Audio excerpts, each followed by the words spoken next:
I'm gonna show you how to make this 3D grading background that also reacts to the camera movement. Let's start by creating a solid layer by pressing Ctrl Y, and let's call this solid layer Particles. And to this solid layer we are going to add the effect CC Particle World. Make sure it's the CC Particle World and not CC Particle System, because we want this effect to be in 3D. And now you will see this. If you move in the timeline, you will see the particles start to appear. And to make this layer to already start from the first second, let's move it in the timeline. Grab it more or less from the 10th second and move it to the beginning. Now you can extend the layer, and first we will start by changing the particles. We don't want this line, so let's go here to the effect and go to particle, and let's change the particle type to be faded sphere, because we are going to use these spheres for the gradient. And now you can see all the particles start from this little circle at the center, and we want to increase that producer so we have a bigger radius. Let's go here to producer, and let's increase the radius X, Y, and Z to 1. Increase to 1 in each one. And now you'll have something like this. You can see the particle starts to fall, and we want to change that animation. So let's go here to physics, and let's change the animation from explosive to cone axis, so they move more randomly in space. But the problem we have now is that they move really fast. So let's decrease the velocity. Go here to velocity, and let's change it to something like 0.5. And now you'll see they will move less, but they start to fall. And they fall that fast because of the gravity, so let's decrease the gravity. Go here to gravity, and let's change it to 0.02. And you will see all the particles starts to go up. But we want the particles to slow down over time. And to make that, we have to increase the resistance. So let's go here to resistance and set the resistance to 1. And you will see with this property they will start fast and they will slow down at the end. You can see if I increase this too much, they will be like they are in honey or something like that. So just set the resistance to 1. But now the problem is that the particles disappear too early. So to make it last longer, we will increase the longevity. Go up here and increase the longevity to 10 seconds. That's why we moved the layer 10 seconds at the beginning. And you can see now there are a lot of particles, so to decrease the number of particles, we have to decrease the birth rate. So it appears less particles over time. Let's decrease this to 0.1 or 0.05.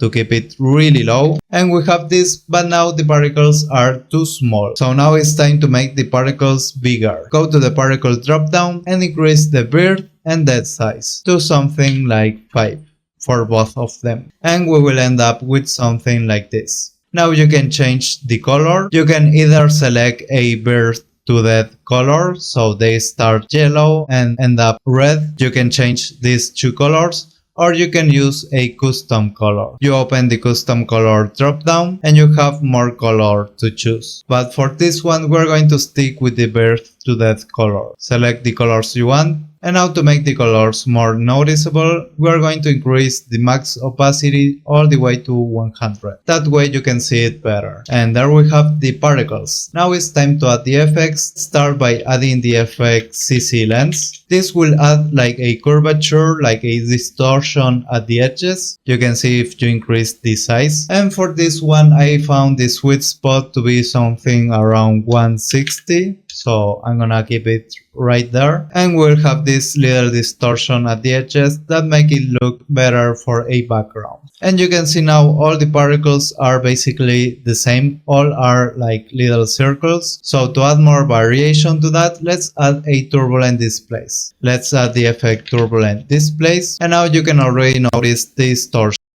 Instead of using the turbulent displacement, we are going to change it to twist. You can see they have a little more distortion in the shape, but it's like really noticeable. So let's increase the size to make it to be more subtle, something like 200. And the distortion is still a little too strong, so let's decrease the amount from 50 to 25. And now you can see it's a subtle distortion. Now we have to make this distortion to have a constant movement, so we have to animate the evolution. You will see all the particles wiggle. And we will animate the evolution with an expression. So to place an expression, I'll click in the evolution stopwatch. And now you can write the expression here. We're going to write the expression time asterisk 100. This will make the evolution to increase 100 in the value every second. And we will end up with something like this. If you see that the particles are too big, you can go to the particle effect and decrease the birth and death size to something like this, or increase and decrease the amount of particles. Now what is really awesome of this setup is that it's only one layer, it's completely procedural and random, so it makes all these shapes for you. And the best thing is that if you create a camera, you can move in space and the particles will still be there. If you reach a point where there's no particles, like here, you just have to go to the particles effect, go inside of producer, and increase the radius, whether it's the X or Y axis. And you can see that you can expand the particles. And if they are really few particles, you just increase the birth rate and there are more particles. And in that way you can create animation like this one using 3D elements. If you want to access to this project file, you can find it in my community in the description down below. I'll see you in the next video.